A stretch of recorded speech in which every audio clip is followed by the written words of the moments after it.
Bem-vindos a mais um Atualizes. Hoje nós estamos aí para o terceiro encontro nosso aí.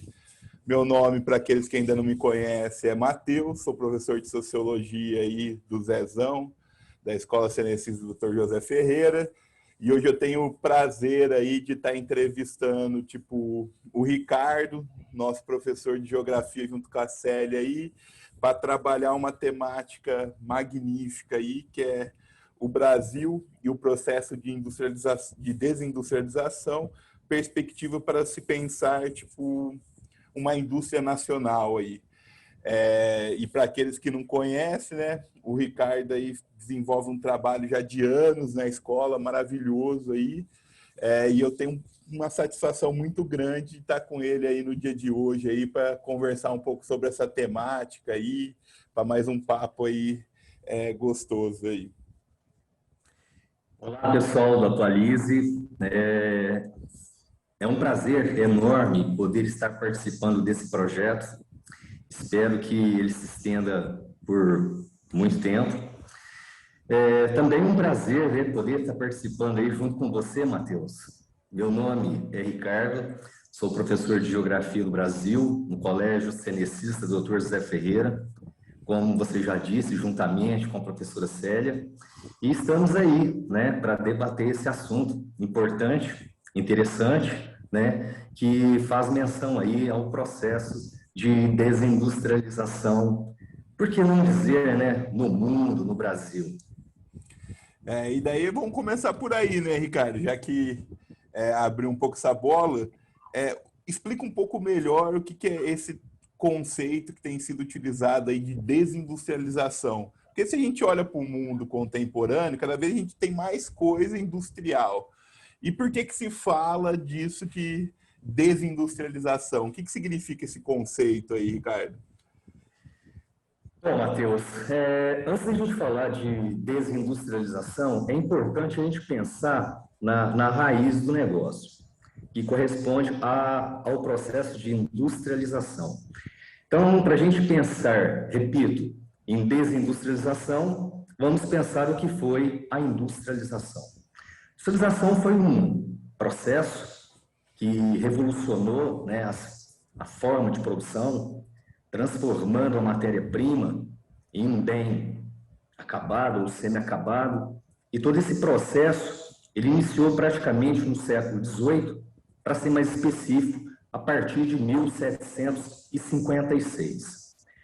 Notem vocês que esse processo de transformação da matéria-prima é através de mecanismos como máquinas que ao longo do processo foi sendo evoluído e logicamente, né, essa evolução ela trouxe mudanças não somente na economia, mas sobretudo no social.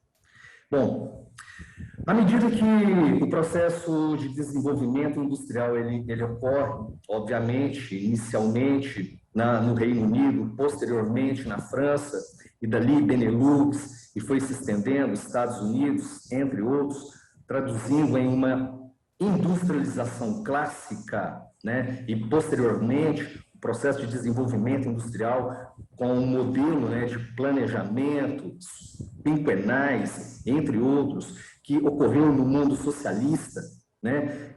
Traduzindo aí numa industrialização planejada e posteriormente, pós-Segunda Guerra Mundial, esse processo de desenvolvimento industrial, ele se estendeu aos países subdesenvolvidos ou países em desenvolvimento. Obviamente, né, expandindo, portanto, todo um processo de transformação nos meios de produção, na forma de se produzir, com reflexos no social. Pois bem, a desindustrialização é justamente o efeito contrário, aquele efeito, né, que com o desenvolvimento industrial você tem um aumento da capacidade, né, de produzir em maior quantidade, maior qualidade, gerando empregos, claro, e com isso a economia destes países que vivenciaram esse processo de desenvolvimento industrial acabaram dependendo menos do setor primário, né? E sendo assim, o setor secundário se tornou o setor mais importante. E, obviamente, à medida que o setor secundário também foi desenvolvendo, né, se tornando mais importante, isso acabou também trazendo reflexo no setor terciário, de tal forma que, com o tempo, o setor terciário tornou-se o principal setor da economia dos países altamente industrializados, países industrializados. Pois bem, a desindustrialização, ela vai seguir uma orientação que se assemelha muito, né, com os fatores, por que não dizer, locacionais, né? Aí você me pergunta, primeiramente, né, o que é desindustrialização? Então, é o processo de queda de uma produção industrial. E esta queda de produção industrial, ela tem como fatores, né? Fatores que, vamos pensar aqui, ó, que fatores são responsáveis pela industrialização? Primeiro, a concentração populacional. E quando nós falamos nessa concentração populacional, nós temos que pensar, né, não é só no contingente, não é só no número, mas na capacidade desta população em consumir, possuir renda. Então, à medida que no mundo os países passaram a conviver com esta situação, essa mudança social, aumentando, né, a população, o seu poder de renda, o seu poder de consumo, isso acabou se tornando um atrativo industrial. Obviamente, desenvolvimento, né? Por outro lado, antes de você continuar, só para deixar claro uma coisa aí, você fala dos 3 grandes setores da economia, primário, secundário e terciário. Como isso aqui vai pegar uma abrangência muito grande de estudante e tudo mais, explica um pouco melhor para a gente o que é cada um desses setores aí, como que ele vai agindo nesse processo aí de consumo que você tem falado aí. Só para ficar claro aí que esse vídeo pega uma abrangência muito grande, né? Desde os nossos alunos lá do nono, mas vai para a rede mundial aí, acaba para tornar mais claro aí para todos isso que você está falando aí. Sim, pois bem, quando há essa classificação, né, da economia por setores, é importante retratar que o setor primário corresponde às atividades que envolvem agropecuária mais extrativismo. Quando se fala em setor secundário, corresponde àquele setor que envolve, né, todo o processo de transformação da matéria-prima, no caso específico, as atividades industriais. Quando se trata do setor terciário, corresponde basicamente à prestação de serviços, como, por exemplo, comércio, lazer, turismo, transporte, entre outros. E para continuar aí, Ricardo, nosso bate-bola aí, você estava falando que a desindustrialização tem a ver um pouco com os processos também, tipo, relacionados a consumo, né? E quando que esse processo, a gente começa a falar de um processo de desindustrialização e quando isso vai se dar no contexto brasileiro? Porque, assim, ó, quando a gente olha de maneira geral, não sei até que medida a gente pode falar realmente que o consumo tem caído, ou se ele tem caído proporcionalmente e tudo mais, ou se tem mudado o tipo de consumo a partir de aquilo que se tem falado de consumo consciente e tudo mais. Então, como que esse processo aí de industrialização, a partir de que momento eu posso falar disso no Brasil e como que esse processo de desindustrialização vai se dando no contexto brasileiro aí? Bom, eu também gostaria de apontar, né, os outros fatores, né, que levaram ao desenvolvimento industrial, não só no Brasil, mas também no mundo. Né, só para a gente seguir veja bem, observa-se que no Brasil, em especial, né, até praticamente no século XIX, ali final do século XIX, havia, de certa forma, uma grande limitação, né, na capacidade de consumo da população brasileira. Afinal de contas, né, nós vivíamos aí, né, o processo, né, de escravidão, entre outros. Agora, obviamente, com o fim da escravidão, né, a abolição da escravatura, isso criou uma massa populacional trabalhadora e tendo capacidade de renda. E, porém, uma renda, digamos, né, muito aquém daquilo que era o real. Mas foi importante para ir começando a fomentar todo um processo, né, que veio a consolidar, ao longo de um tempo, o que nós chamamos de mercado consumidor, considerando a sua capacidade de renda, de consumo. Obviamente, o estado de São Paulo, né, por ter vivenciado uma expansão da economia, apoiada na economia cafeeira, o trabalho assalariado, a vinda, né, de imigrantes, que, de certa forma, contribuiu, né, para essa maior conscientização, sobretudo, do que vem a ser benefícios sociais e garantias sociais, isso acabou fazendo com que a questão, né, de salário pago tivesse uma maior importância, e não o escambo, não aquele trabalho servil, aquele trabalho, digamos, escravo.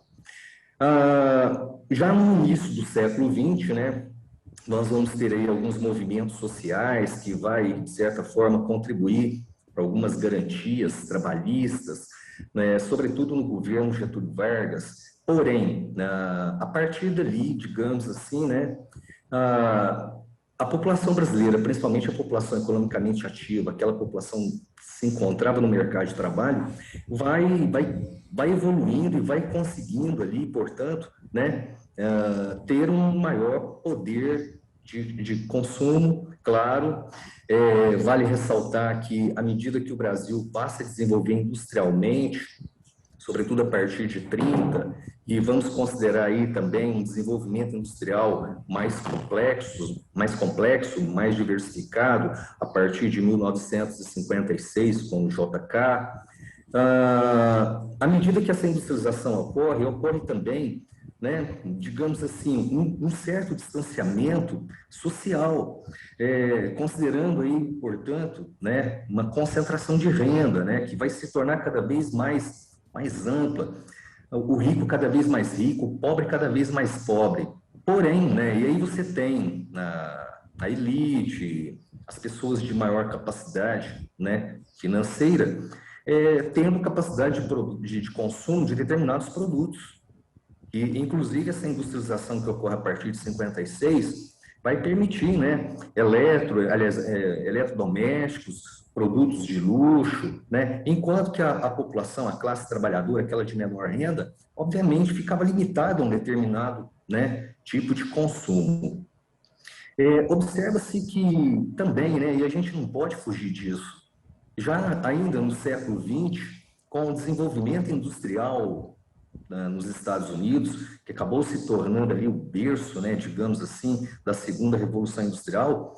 Veja, ocorrem alguns modelos, né, de produção, como Taylor, Ford, e associado a esse modelo, sobretudo de Ford, né, o consumo.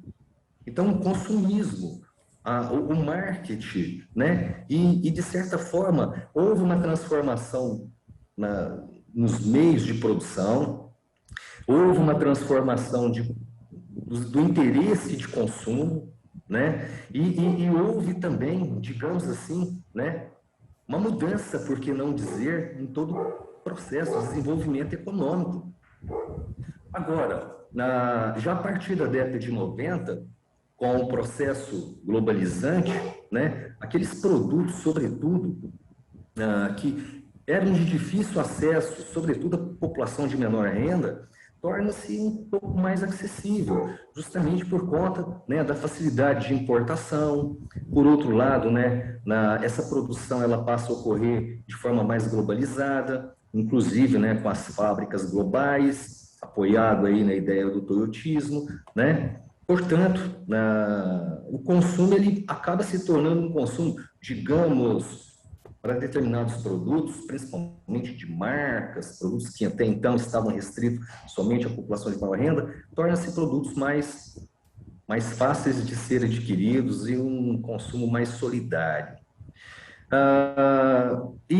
Aqui no Brasil, especialmente, né, nós tivemos um grande crescimento, sobretudo da classe C, né, oriunda de classe trabalhadora, de famílias da classe D. Ao mesmo tempo, a classe D também evoluiu, oriundo, né, de famílias da classe E. Isso permitiu, né, uma evolução do consumo no Brasil, não só de serviços, mas também produtos, entre outros. E isso acabou, de certa forma, favorecendo, né, a um maior desenvolvimento econômico, digamos assim. Quero ressaltar que quando nós falamos em consumo, olha só, o consumo gera necessidade de produção. A produção, ela gera a necessidade de maior número de empregados, tá certo? Tanto de forma direta quanto de forma indireta. Maior empregabilidade, maior geração de emprego, gera maior renda. Quanto maior for a renda, maior é a capacidade de consumo. E aí você tem a economia desenvolvendo nesse processo.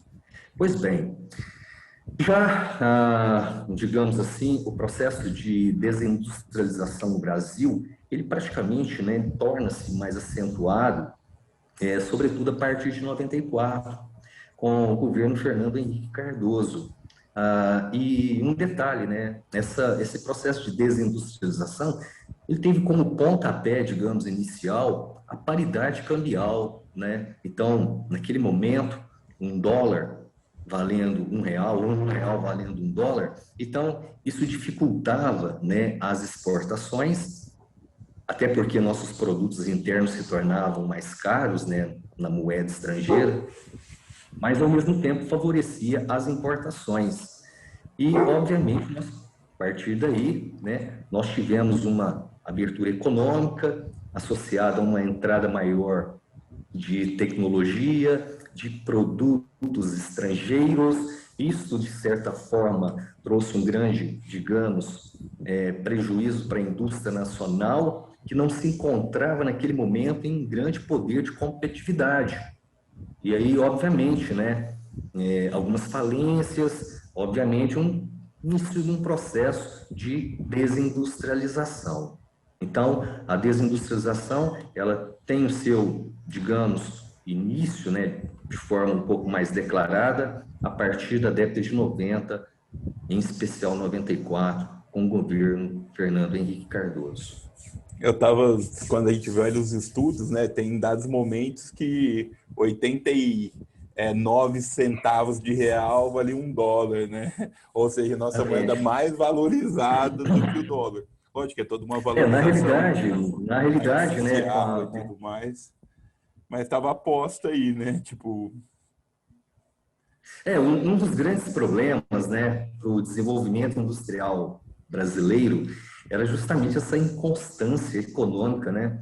E a gente falar de industrialização, desindustrialização, é um tema assim muito gostoso, muito amplo, né, para ser discutido. Mas eu queria salientar que, veja, nós tivemos de certa forma, né, uma industrialização que foi uma industrialização, digamos, dependente de capital, de tecnologia. Essa indústria que praticamente se instala no Brasil, sobretudo a partir da década de 50, nos seus países de origem eram, digamos, indústrias, né, em termos tecnológicos já obsoleto, mas que para nós aqui, né, a tecnologia era de ponta. Porém, esse desenvolvimento industrial que vai desencadeando, ele é um desenvolvimento industrial dependente, por exemplo, de investimentos também estatais, em produção de energia, em criação de infraestrutura, né, infraestrutura de transporte, de comunicação, até para permitir esse processo, né, de dispersão da indústria, que a gente só vai vivenciar isso de forma um pouco mais ampla já praticamente aí no final da década de 70, década de 80, onde essa indústria ela começa a se deslocar, a caminhar, digamos, né, saindo das áreas tradicionais industriais e caminhando para o interior ou para cidades de porte médio.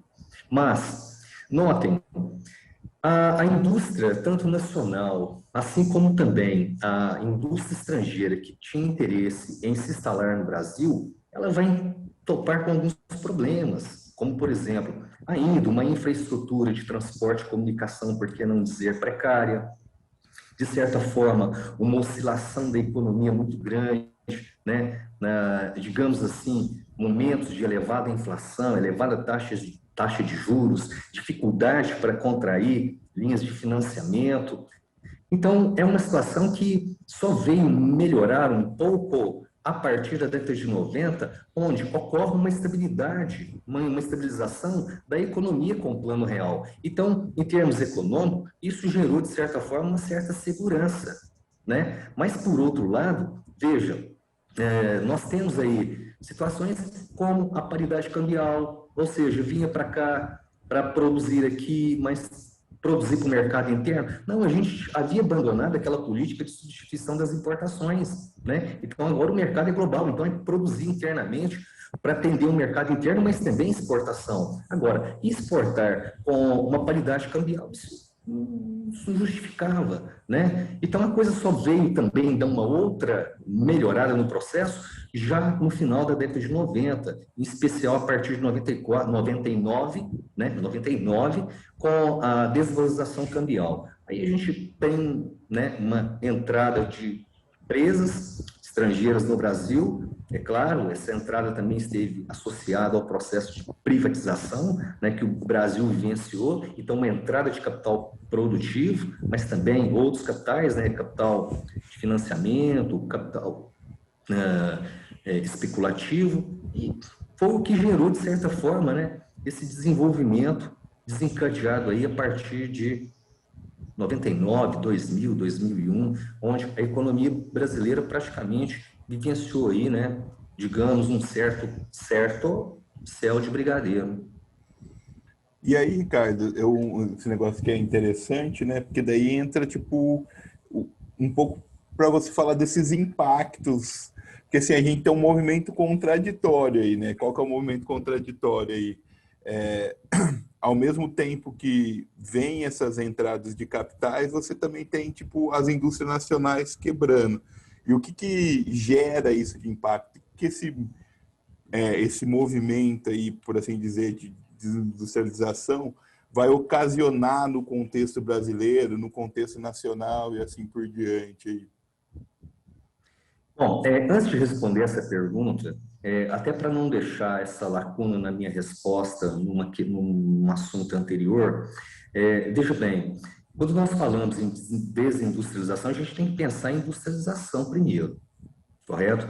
E vamos considerar aqui os fatores locacionais, né? Então, como eu já disse, a concentração populacional, a presença, a existência de matéria-prima, né? De certa forma, uma infraestrutura, considerando o transporte e comunicação, a questão de energia. Não basta apenas estar produzindo energia, mas temos que ter uma oferta, né, que possa contribuir, né, ofertando energia à medida que a economia cresça. Então, uma disponibilidade energética. A questão da água, né, não somente ter água, mas água disponível. Questões que envolvem também especulação imobiliária, isso é importante, olha, porque à medida que nós estamos falando de fatores que são fatores locacionais industriais, estes mesmos fatores locacionais industriais, quando vão esgotando, né, quando vão entrando em colapso, não consegue atender essa demanda industrial, de um processo produtivo industrial, isso acaba, né, de certa forma, estimulando a indústria a sair de um determinado ambiente e ir para outro ambiente. Logicamente, né, onde essa área, essa região que estará recebendo este novo processo industrial, ou uma possibilidade de expansão do processo industrial, está, portanto, industrializando. Mas daquele local onde a indústria se deslocou, saiu, né, dependendo da situação, estará havendo um processo de desindustrialização. Por outro lado, questões também que envolvem políticas ambientais, atuação sindical, os incentivos fiscais, que se tornou, né, um dos principais pontos, né, responsáveis por industrialização em determinadas áreas, mas também desindustrialização em outras áreas que não ofertavam, né, os incentivos fiscais a contento. Então, passou a existir aí, digamos, uma guerra fiscal entre estados e municípios. Então, aqueles municípios que ganharam, né, novos processos industriais passaram a vivenciar uma expansão da industrialização. Obviamente, aqueles municípios que perderam, né, passam a vivenciar esse processo de desindustrialização. A indústria também ela desloca, né, e assim como também ela busca se instalar em ambientes onde você tem uma boa qualidade de vida, né, relacionado aí ao bem-estar social, porque, afinal de contas, o trabalhador trabalhando em condições insalubres ou em situações em que se tem elevado nível de poluição, seja ela atmosférica, sonora, visual, entre outras, isso acaba, de certa forma, interferindo, né, no processo produtivo.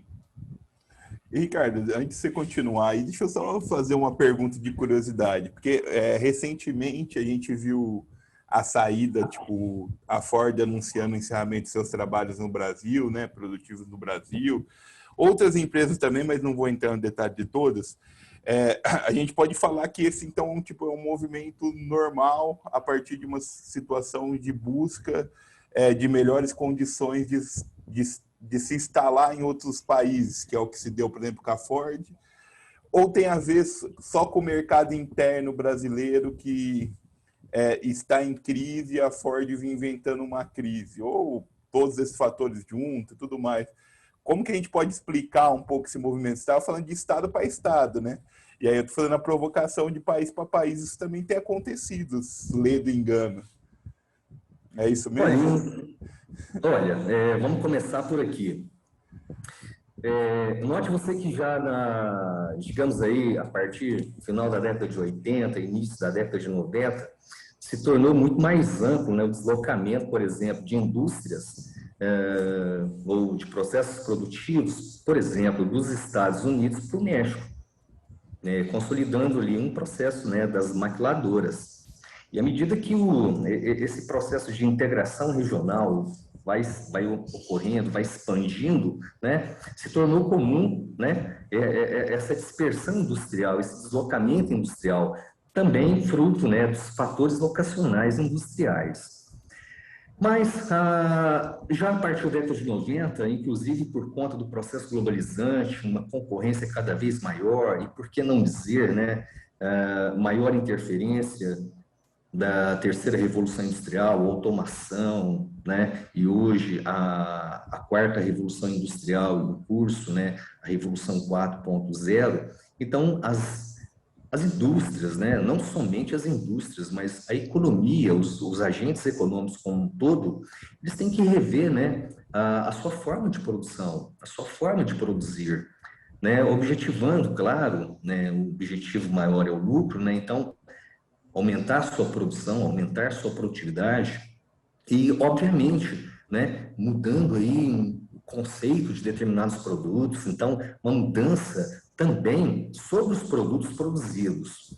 Sendo assim, né, já que a gente está falando de indústrias, as indústrias vão passar por um processo de rearranjo, né, não só de gestão, mas também produção, mercados. E isso já, né, já iniciava toda uma provocação, né, de deslocamento de indústrias de determinadas áreas para as outras. Haja visto, por exemplo, na década de 90, sobretudo uma intensificação de capital produtivo para a China, para os tigres, né? E no Brasil não foi diferente. Então, o que se tem, nos últimos 5 anos, se a gente for fazer uma análise, né, 17, pelo menos 17 multinacionais, 17 fábricas no Brasil, praticamente saíram, deixaram o Brasil nesses últimos 5 anos. De forma mais atualizada, nós temos hoje a LG, né, deixando de produzir smartphone, a própria Sony, a própria a Ford, ela deixa de produzir produtos aqui, mas ela também está deixando de produzir produtos, né, na Austrália. Então é uma outra conjuntura econômica, digamos, uma outra conjuntura política que reflete na economia. Então as indústrias, as unidades produtivas, elas vão buscar se reorganizar dentro desse novo cenário, dentro dessa nova conjuntura. Correto? Agora, a gente tem observado aí, por exemplo, a Lafarge, né? A Lafarge, ela tem interesse em vender suas ações, sua participação no mercado brasileiro, né? E concentrar suas atuações em outro ambiente.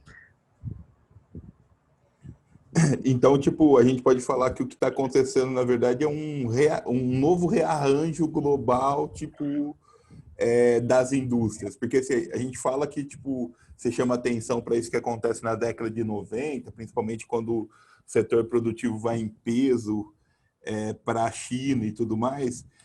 Então, na verdade, tipo, isso que tem colocado como desindustrialização brasileira, na verdade, é fruto de um resultado desse rearranjo produtivo, tipo, mundial que está ocorrendo. Eu posso pensar um pouco por aí, Ricardo?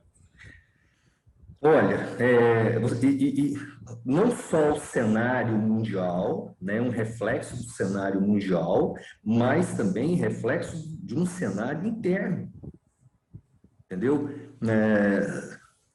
Logicamente, né, hoje, com o mundo globalizado, o que ocorre, por exemplo, em termos de crise, problemas digamos, nas principais economias mundiais, acaba refletindo no mundo como um todo, assim como também, né, o que ocorre, né, no mundo como um todo acaba trazendo reflexos internos nas economias, né, dos países. Então, na realidade, esse processo de desindustrialização, as indústrias, se é que nós estamos falando de indústrias, né, mas a gente poderia pensar também nos outros, como um todo, nos três setores da economia, mas a indústria ela vai vivenciar, né, buscar se reorganizar frente a um cenário tanto global, tá certo? Mas um cenário também interno, né, dos países em que elas estão se deslocando.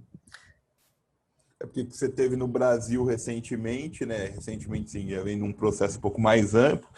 Por exemplo, foi uma diminuição da capacidade de consumo, né? Quando a gente pensa aí, a gente tem uma boa parte da população brasileira hoje economicamente ativa fora do mercado formal de trabalho, e isso implica, consequentemente, num consumo, e aí é óbvio que as empresas que estão produzindo para aqui estão atentos a isso e estão, tipo, vamos colocar, antenadas nesse movimento, né?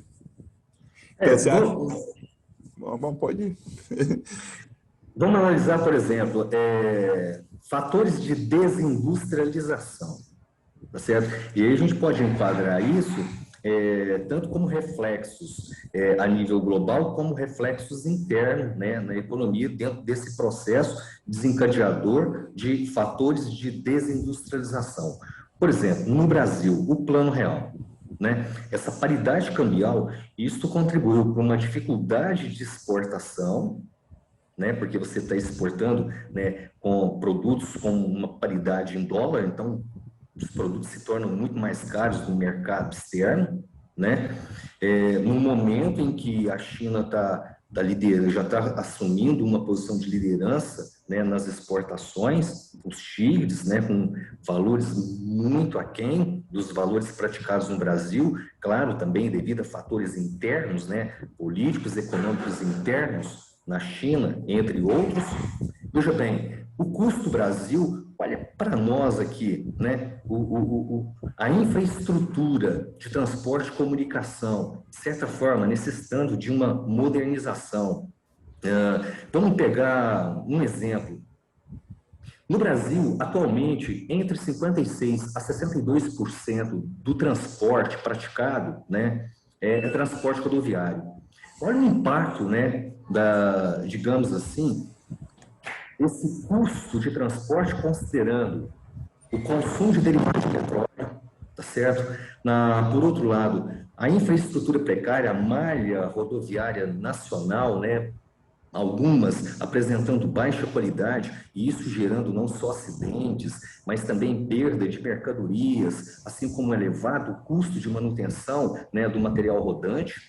Por outro lado, a questão dos pedágios, né, que encarece ainda mais o frete, né, a carga tributária sobre o transporte também expressivo, mas também uma carga tributária, né, sobre outras ações que envolve transporte, produção e etc. Então, veja o custo Brasil. Só para você ter uma ideia, hoje, você produzir um produto e destinar esse produto para o mercado externo existe uma extrema burocracia envolvendo, por exemplo, o preenchimento de 102 documentos em área alfandegária, né, para você dar escoamento dessa produção.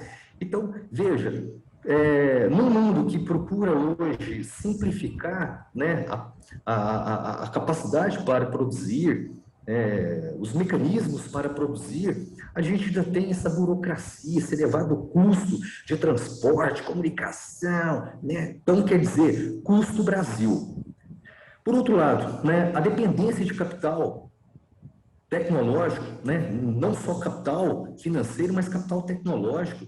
E olha o atual momento, nós hoje temos um real, né, ou melhor, nós temos um dólar que tem valido aí cerca de R$ 5,47 ou R$ 5,60, beirando quase 6. Poxa, imagina aquela indústria que depende de importação de matéria-prima, que depende de tecnologia. Olha o custo dessa importação, né? Somado a um mercado que hoje está praticamente instável, né?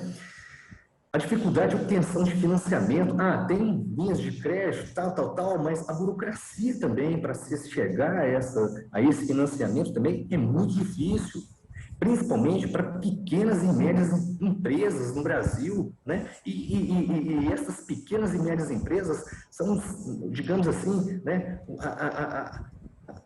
o grande responsável por abrigar uma grande massa de população economicamente ativa, de trabalhadores, e é justamente essas pequenas e médias empresas que hoje, né, têm limitações de capital, estão em crise, né, e de certa forma com dificuldade para contrair linhas de financiamento. Então, obviamente, as suas operações vão ser reduzidas, vão ser paralisadas e, logicamente, desencadeando aí todo um processo, né, de desindustrialização. Veja, a nossa indústria, ela praticamente, é claro, né, a gente tem de forma pontualizada todo um processo de modernização, inclusive apoiado na Revolução 4.0, mas, né, essa capacidade de modernizar nesse processo, né, dentro desse processo, não atingiu todo o processo industrial nacional. Haja visto, por exemplo, a capacidade de modernização, né, de uma indústria alemã antes da pandemia. O parque industrial alemão, ele praticamente é alemão. Ele vivenciava um processo de renovação a cada de 4 a 6 anos. Você pega o parque industrial americano, uma capacidade de renovação, em média, ali, de 8 a 12 anos. Olha que você vê a capacidade de renovação tecnológica do nosso parque industrial, isso é de 18 a 22 anos. Poxa, então, vai quer dizer, quebrar. você tem um parque industrial, né, digamos, defasado tecnologicamente, né, com menor capacidade de produção e produtividade, da mesma forma, altamente consumidor de energia. Então, veja, e muitas vezes, né, não participando dentro de um processo de sustentabilidade ambiental como se preconiza atualmente. E falar em uma produção sustentável, isso se torna muito mais evidente, sobretudo a partir da década de 90. Em 92, com a ECO 92, a Rio 92, e aí essa preocupação ela se torna muito mais global, né, a partir dessas conferências. E obviamente, hoje, né, você produzir, por exemplo, gerando alto nível de poluição, aquela sociedade que vivencia, né, proximidade com essa produção, ela acaba agindo no sentido contrário. Não, nós não queremos esse modelo de produção. Ou vocês modernizam ou saem. Entendeu? Então, o que acontece?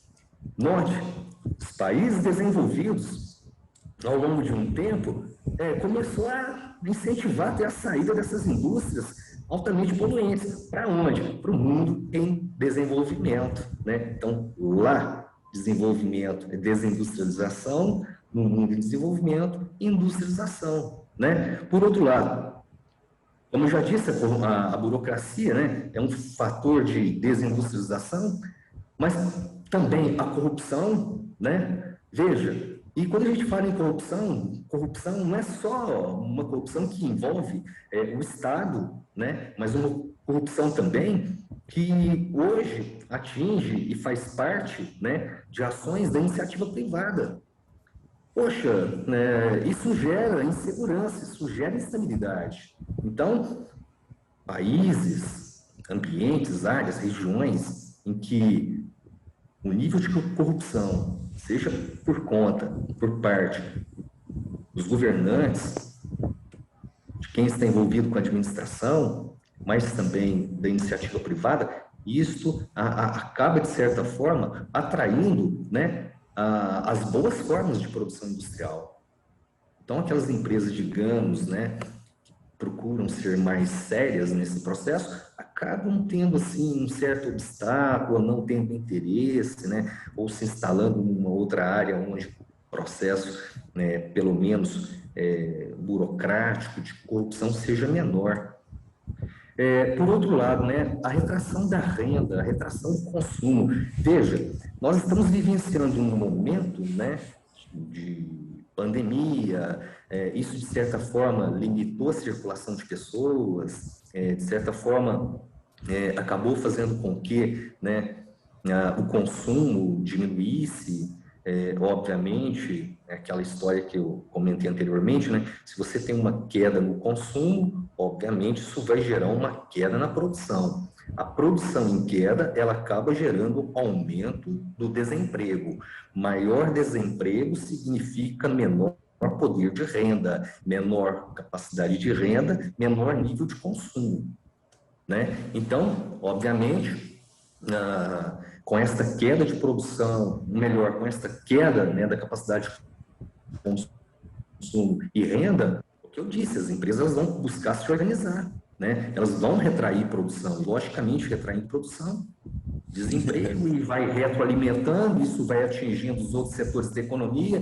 De repente, a hora que você vê, você tem uma crise, né, geral instalada internamente, dentro de um país, de uma determinada região. E aí, quando você não analisa, né, os outros pontos onde isso também ocorre, você acaba enxergando uma crise mundial, né? Própria questão que envolve lockdown, né? Não quero entrar aqui no mérito se é algo benéfico ou maléfico, mas a questão que envolve lockdown, né? Olha esse gargalo gerado no escoamento da produção, né? Na circulação de matéria-prima, na circulação de produtos industrializados, para que esses produtos eles não só cheguem, né, no chão de fábrica para serem transformados, mas também chegar até o mercado consumidor, né? Então houve uma dificuldade, os lockdowns, isso tem gerado, de certa forma, uma dificuldade, né, de produção, de entrega, de matéria-prima, de produtos industrializados, obviamente, uma retração do processo produtivo. Isso pode desestimular a tal ponto a indústria, né, no caso específico, fechar as portas, se deslocar para outras áreas, né, e desejar, né, produzir num momento de maior segurança. Por outro lado, né, isso, de certa forma, isso tem gerado aí, isso não é algo específico do Brasil, mas tem sido vivenciado no mundo todo. Já que você está tocando nesse assunto, Ricardo, como que tem se reorganizado geopoliticamente, tipo, a indústria, assim?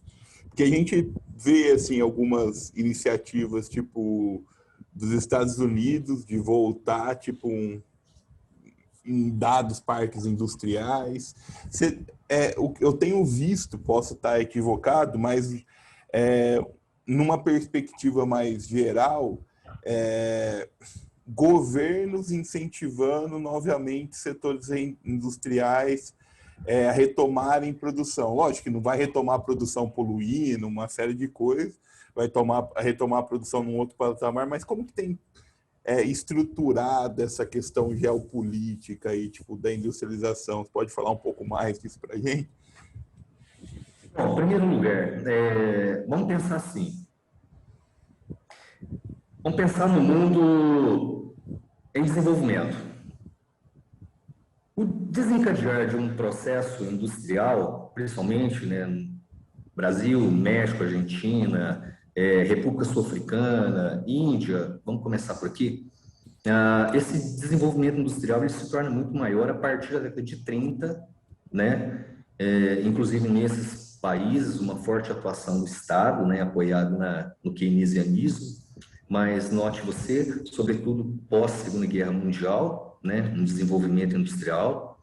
Eu queria salientar que quando nós falamos nesse desenvolvimento industrial ocorrido pós-Segunda Guerra, note que aquela indústria, de certa forma, obsoleta, né, se desloca do continente europeu, né, e caminha para essas novas áreas, dos Estados Unidos, do Japão, que posteriormente, já na década de 60, vai caminhar em direção aos países asiáticos. A partir da década de 80, né, nota-se um desenvolvimento industrial enorme na China. Isso começa com a política, né, de criação das zonas econômicas especiais. Deng Xiaoping, né, o grande responsável dessa transformação, né, de um país, digamos, socialista politicamente e economicamente a um país socialista, porém de economia de mercado, né? Isso acabou também contribuindo para um desenvolvimento industrial também nos países asiáticos, né? Mas afinal de contas, a gente vivenciava naquele momento ali, a partir da década de 60, ou melhor, da Segunda Guerra Mundial para frente, né? Nós vamos ter uma expansão de atividades industriais de países capitalistas indo para o mundo de desenvolvimento sudeste asiático, até para, de certa forma, manter, né, o sistema capitalista. Depois, né, já na década de 70, final de 70, nós temos esse desenvolvimento industrial ocorrendo na China, mas por conta da criação das zonas econômicas especiais. Note você, né, uma grande importância, sobretudo, desse modelo de produção Toyota, nessa produção descentralizada, né, com nova forma de gestão, né, uma participação maior do trabalhador, de certa forma, né, uma redução de estoque. Por quê? Porque o processo produtivo se torna dinâmico, os produtos vão se tornando, né, num tempo muito mais curto, obsoletos, né? Olha a obsolescência programada. Beleza.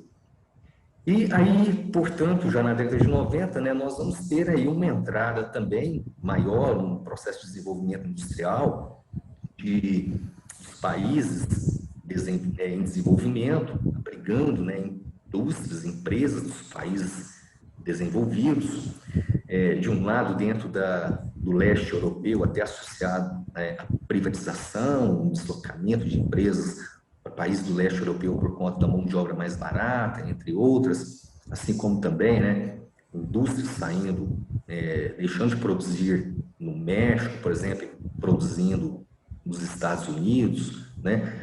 A gente vai ter uma entrada também muito grande de capital estrangeiro, a nossa indústria com dificuldade já na década de 90 para manter essa capacidade de concorrência, beleza. Então, ou seja, de repente, ao longo, né, digamos assim, da década de 90 para cá, eu primeiro falei esse histórico, né, para chegar na década de 90 para falar, olha, a indústria está deslocando, é fruto de um processo globalizante, né? Mas, ao mesmo tempo, o que a gente percebe hoje? Um recrudescimento, né? Uma ascensão, digamos assim, do nacionalismo. Então, veja, você tem um nacionalismo hoje cada vez crescente, né? Versus globalização. Então, os governos, né, hoje estão buscando proteger seus mercados, né, e, ao mesmo tempo, incentivando o desenvolvimento industrial interno, né, até no sentido de reduzir, né, essas importações, até para gerar melhor capacidade, né, de uma balança comercial favorável. Então, é o que tem acontecido, é o que tem, né, sendo hoje o caminho. E você vê, né, no passado, o governo Trump, né, uma política nacionalista, incentivando o retorno, né, de capitais produtivos que até então haviam se deslocado para outras áreas, outras regiões, retornarem, né, para os Estados Unidos. Isso acabou levando, né, uma nova constituição, digamos, do antigo NAFTA, né, traduzindo hoje acordo, né, Estados Unidos, México, Canadá, também podemos dizer aí o NAFTA 2.0, né? Note você também um conflito, né, comercial entre Estados Unidos e China, né, e um incentivo às indústrias americanas retornarem essa capacidade de produção para o interior do território americano, norte-americano, né? E é assim, então, né, se você me perguntar, poxa, qual que é a tendência? Isso é uma caixa de Pandora, até porque, de um lado, você tem um nacionalismo crescente, né, em todas as partes do mundo, no norte você até, digamos assim, né, essa saída do Reino Unido da União Europeia, né, também fruto de um nacionalismo, proteção do mercado interno, entre outros, né, mas, ao mesmo tempo, você tem essa indústria caminhando, buscando, né, locais onde os fatores locacionais e industriais são importantes, são convidativos. Ricardo, tem coisa aí para a gente conversar, né? Não, Mas não. é que o nosso Agora, adiantar da hora aí já está esgotando o nosso tempo aí. não, mas Então eu nós queria que nem, você encaminhasse aí para as considerações finais, né? Já vou agradecendo aqui pela sua não, mas peraí, mas participação. nós nem falamos das implicações, nós nem falamos das implicações geopolíticas ao Brasil, poxa. Então eu vou até parar, então, e vamos continuar e vamos estender um pouco esse horário aí do programa aí. Não, eu Mas só eu queria, brigo com o não, tudo pessoal bem, eu tô da brincando. edição para eles manter esse horário um pouco mais extenso. Então agora eu preciso Não, eu ver tô quais são brincando, essas eu só... implicações aí. Que agora eu também fiquei Isso. curioso, entendeu? Senão a gente vai deixar aí em aberto aí, não podemos deixar isso em aberto, mas fala aí um pouco pra gente como que isso aí vai se dar. Agora já deixou a curiosidade no ar, né? Daí agora tem que manter aí pra gente falar mais um pouco sobre isso aí. Não, é interessante. Olha, eu queria aqui deixar claro o seguinte: muitos dos nossos ouvintes, daqueles que estarão assistindo, né, esse nosso bate-papo, eles podem até pensar assim: poxa, mas a discussão ela foi muito superficial. Bom, na minha visão, a gente poderia mergulhar de uma forma muito mais incisiva no assunto, mas a questão que envolve é a questão do tempo, né? Mas a gente pode, né, ampliar isso no futuro, né, destacando cada situação aí, cada ponto, né, e aprofundando esses pontos. Mas só para finalizar, né, veja bem, dentro desse processo, né, de mudança na conjuntura, por que não dizer política, econômica, né, que nós estamos tendo aí, não só a nível global, mas sobretudo a nível nacional, no Brasil, por exemplo, olha, nós, ali por volta de 2008, nós éramos praticamente a oitava maior economia. Hoje nós somos, pelo menos até 2019, nós caímos, considerando 2008, da oitava economia para a 12ª economia. Há uma previsão, né, agora, para 2021, nós chegarmos no final do ano sendo a 14ª economia, né? Então, veja, de repente você tem um setor sendo afetado, né? E, por exemplo, o setor industrial, que reflete no setor de serviços, né? E, por que não dizer o setor primário, em especial, né? O setor agropecuário, né? Aí, produzindo, exportando. Esse hoje tem sido o grande carro-chefe da nossa economia. Dentro do setor primário, o agronegócio, né? Ainda a manutenção das exportações, é claro que em queda, né, de minérios, entre outros, mas veja, se você tem um setor, e a gente está falando de indústrias, ele sendo afetado, note, aquelas outras indústrias que dependem, né, e que compreendem ali todo aquele complexo, também é afetado. É que normalmente o pessoal só vê a grande obviamente, indústria saindo e esquece toda a cadeia que aquela toda indústria cadeia produtiva. movimenta, tipo, Isso. produtiva, né? Você vê, olha, se você tem uma queda de produção, por exemplo, na indústria automobilística, se você tem uma queda de produção na indústria automobilística, automaticamente isso vai gerar uma queda na produção de autopeças, de produtos metalúrgicos, de produtos siderúrgicos, da atividade de extração mineral, né? Aí aquela atividade de extração mineral, ela acaba também entrando em crise. E só para você ter uma ideia, e, e aquela indústria também que dá suporte para a indústria extrativa mineral, né? Que também, né, passa a vivenciar uma queda de produção. Então, isso vai contaminando, né, todos os setores da economia. E, como reflexo disso, hoje, nós temos o Brasil caminhando aí para a posição 14ª maior economia, né, no mundo. É claro que a gente não vai ficar nessa por muito tempo. É claro que o Brasil tem condições de reverter todo esse processo, se tornar aí, pelo menos, a 6ª maior economia num espaço aí de 10, 15 anos. Mas, veja, o impacto disso, né, desse processo de retração econômica, vamos falar assim, desindustrialização, num processo de governança global. Poxa, vai reunir o G20, né? Peraí, quem está falando aqui é o presidente do país que é a 8ª maior economia. Agora, peraí, vai agora falar presidente ou representante da 14ª maior economia, da 20ª economia, da 30ª economia, digamos assim, em comparação a outros, né? Então, de certa forma, eu penso assim, quanto maior, né, for o nosso desempenho econômico e quanto maior, né, for a nossa posição em termos economia, eu acho que a gente está subindo de graduação, né? E é um título a mais, né? Põe no peito, fala, peraí, aqui é a 2ª, 3ª, 4ª, 5ª, a 6ª economia. Por outro lado, olha o impacto disso, né? Por exemplo, já que nós hoje, né, pretendemos, né, o governo todo, há uma pretensão de uma mudança no Conselho de Segurança da ONU, né? Então, a regimentar aí, né, os países emergentes. Então, peraí, será que a gente, nesse momento, está deixando de ser emergente? Né? Qual o nosso posicionamento hoje dentro do BRICS? Né? Tirando a África do Sul, veja, o nosso produto interno bruto hoje, ele é praticamente menor do que o produto interno bruto chinês. Acredite, até o produto interno bruto russo hoje está maior que o nosso, pelo menos no caso aí de 2019.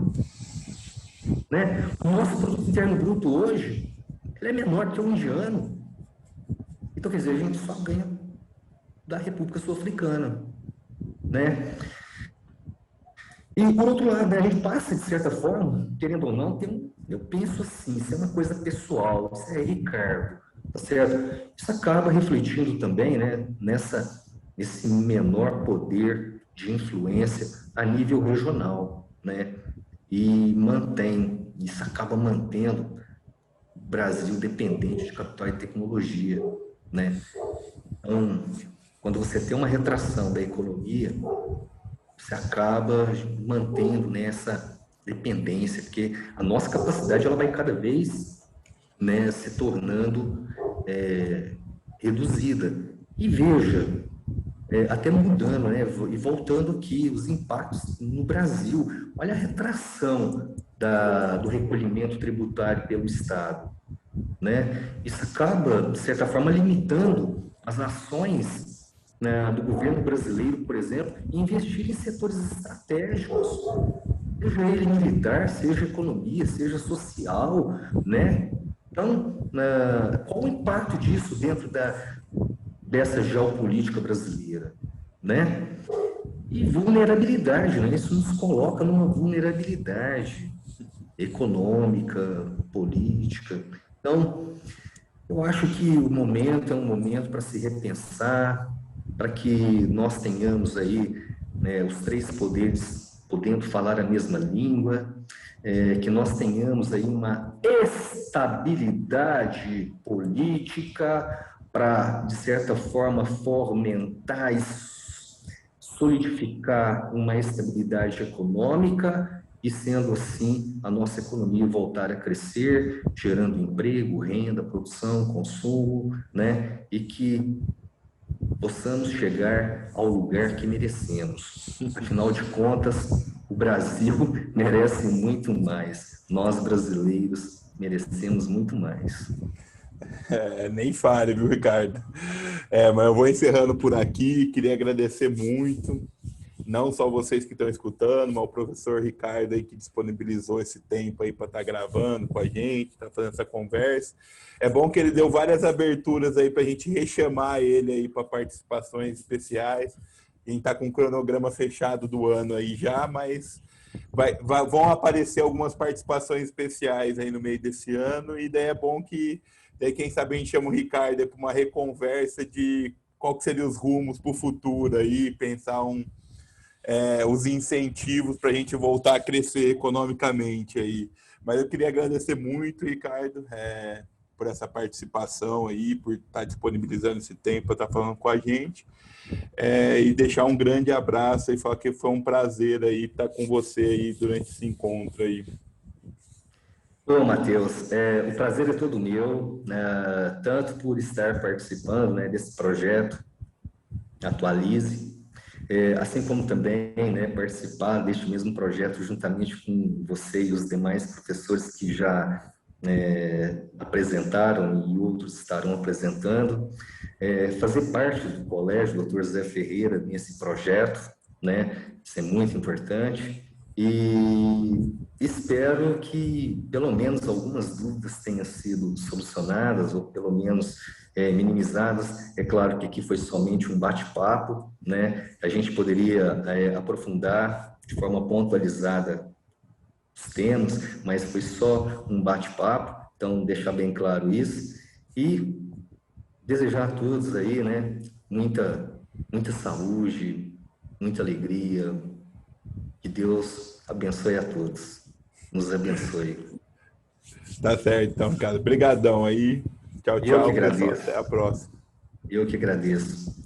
Obrigado. Fiquem com Deus. Obrigado a todos. Obrigado, Matheus.